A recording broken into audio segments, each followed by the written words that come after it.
imprisoned in the underworld by his sons Zeus and Hades, none are prepared for the wrath of Kronos, father of the gods, king of the Titans, destroyer of the universe.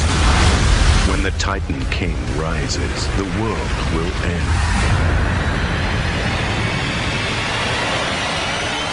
Wrath of the Titans. In Greek mythology, Cronus is the god of time. He once ruled the universe until it was stolen from him by Zeus. Christopher Lloyd is our Zeus resonator, and he battles Cronus' clock tower in the synchronistic epic Back to the Future. The Greeks' story said that Cronus was defeated by Zeus by way of his lightning bolt. Christopher Lloyd kills the clock tower with a lightning bolt, and since Cronus was the god of time, or the titan of time, it seems fitting that he would be represented by a gigantic, inanimate, but still antagonistic clock tower. Cronus was also a god who embodied limitation, darkness, death, and the color black.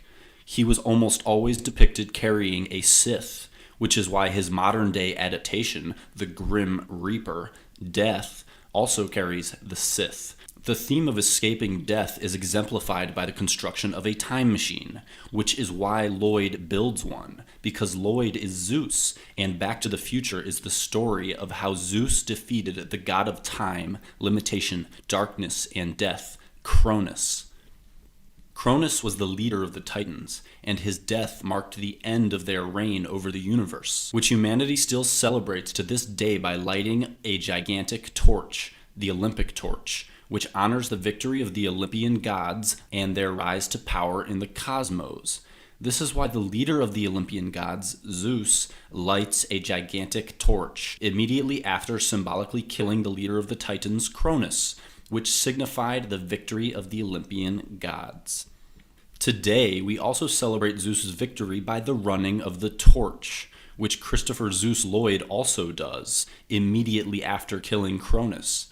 Take a look at the strange nature in which Christopher Lloyd blazes down this trail of fire. He is clearly running as if symbolically gripping and hoisting something in his hand. His arm is not only awkwardly raised, but his hand is cupped and held in a position that defies all logic, unless you take into account that he is acting out the Olympic torch run, if only subconsciously, which makes perfect sense since he is running down a trail of fire. These two acts, the lighting of a gigantic torch at the Temple of Hera and the subsequent running of the torch, are still and were always performed in honor of Zeus's victory over Cronus. So is it only a coincidence that Christopher Zeus Lloyd performs these acts immediately after striking down a giant clock with a bolt of lightning, while simultaneously transcending humanity's most insurmountable limitations, those of being trapped in time? Is this a reenactment of the Olympic ceremonies and the Olympian mythology of the rise of the Olympian gods? After a closer look, you will see that it clearly is. According to the Greek myth, Zeus is not alone during the battle. He had the help of his two brothers, Poseidon and Hades. Zeus is the personification of the planet Jupiter, Cronus the personification of Saturn, while Hades is the personification of the planet Pluto. If this is truly a reenactment of the Olympian rise to power, then we should find both Hades and Poseidon present at the scene. Luckily, Hades is so clearly represented by Marty McFly that it is almost laughable. We learn that Universal Studios head Sig Sheinberg advocated a replacement of the title Back to the Future with Spaceman from Pluto, referring to Marty McFly, who was even supposed to state the line, "I am a spaceman from Pluto," which would have overtly stated his Hades-Pluto synchronistic entrainment. In this scene, Marty McFly is identified as a godlike alien supremacy from, of course, Pluto.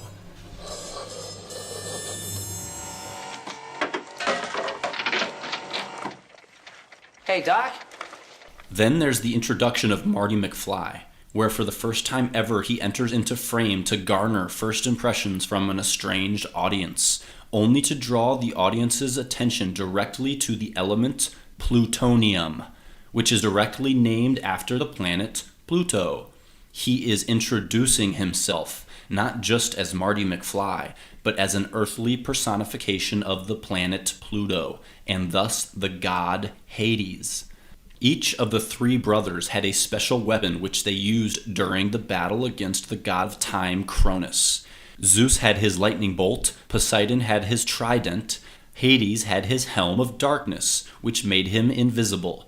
In the second film, Marty becomes the Invisible Man, wearing a black hat and an all-black disguise in an attempt to be unseen, which he achieves for a large portion of the film, whereby he walks about in broad daylight and plain sight but is never spotted.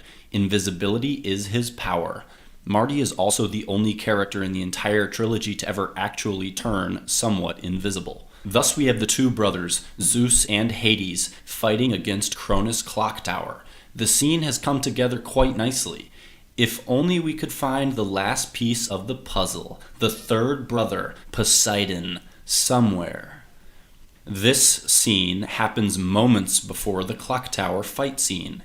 Hades is doing his invisible thing, and there he is. The last piece to the Olympian god puzzle falls solidly into place, and our Olympian trio materializes, ready for a reenactment of the transition from the age of Saturn, Cronus, to the age of Zeus, Jupiter. In the midst of the battle, we are hit with a remarkable sync event. This exploding clock is followed up instantaneously by the flashing of the commonly associated alternative name of Cronus Saturn, L. Watch as Cronus announces his presence with the exploding clock, and then the flashing of his name across the screen, roaring through the very fabric of the film to identify himself as the deity associated with all the time travel, clock tower madness. This ritual represents the end of the reign of Saturn, which is why it takes place late at night on Saturday, the end of the day of Saturday, the end of the day of Saturn. Next Saturday night, we're sending you back to the future.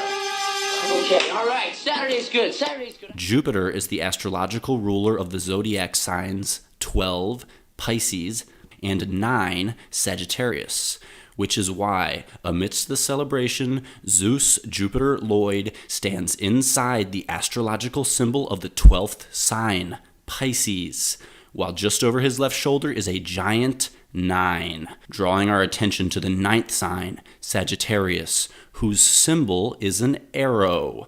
Luckily for us, this giant 9, curiously enough, is made out of an arrow. I keep it simple for these stupid cats, claiming you knew the facts, but in reality, you were trapped. Jesus Christ was a gangster rapper. They killed him, then he came back and made a platinum album. The path I traveled like the dragon shadow, invisible to CIA camera angles.